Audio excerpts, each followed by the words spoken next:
President Biden maintains U.S. support for Israel is ironclad, but Israel's move into Rafah this week against the wishes of the U.S. is causing more tension. A Biden administration official confirms that the United States halted a shipment of thousands of precision bombs bound for Israel to show its opposition to a Rafah invasion.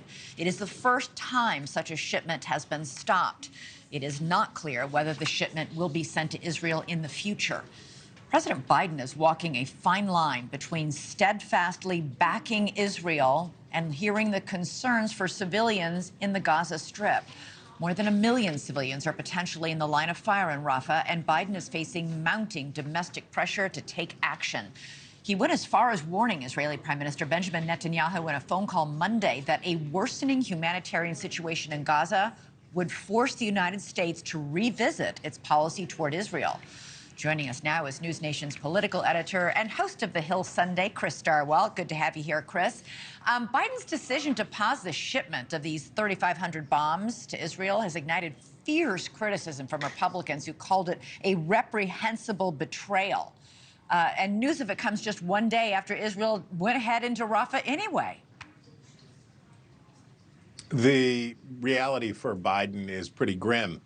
He needs most of all for this to be politically, and I don't doubt that he has sincere concerns here as a policy perspective and humanitarian perspective, but as a political matter, he needs this over quickly, right? He needs this to be done. Whatever the Israelis are going to do to go after the hostages, to whatever they can get to declare victory or say that this is an armistice that they can live with, he needs that to happen sooner rather than later. On the other hand, Biden has a political problem from the sort of radical left and those adjacent to it who are very upset about this policy. So what he's choosing is what we very often see in situations like this, is he's going for a Goldilocks answer. I'm going to keep the policy intact, but I'm going to squidge it a little bit and try to have a foot in both camps. Yeah, it's very, very tough to do this. And you can't question his elite. It's very personally felt. He's been very powerfully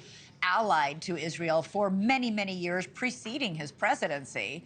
But he's also been very, very upset with Netanyahu and how he's waged this war. And it's been tense between these two now for months.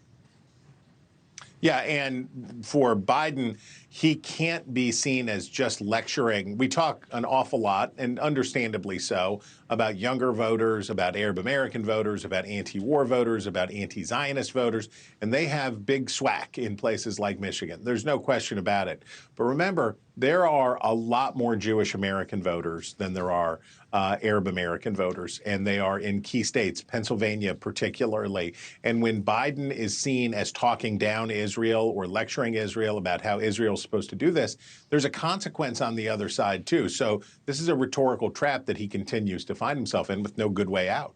Yeah, and in the meantime, Netanyahu is vowing to go it alone with or without the United States, saying no amount of pressure, no decisions will stop Israel from defending itself. Doesn't sound like he's backing down either.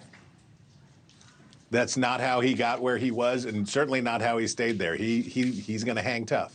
Yeah, well, he's got a tough political situation on his own hands back in Israel. Chris Stirewalt, great to have you on the show. Thanks so much. Thanks so much for watching. Go to joinnn.com to find NewsNation on your television provider. And don't forget to click the red subscribe button below to get more of NewsNation's fact-driven, unbiased coverage.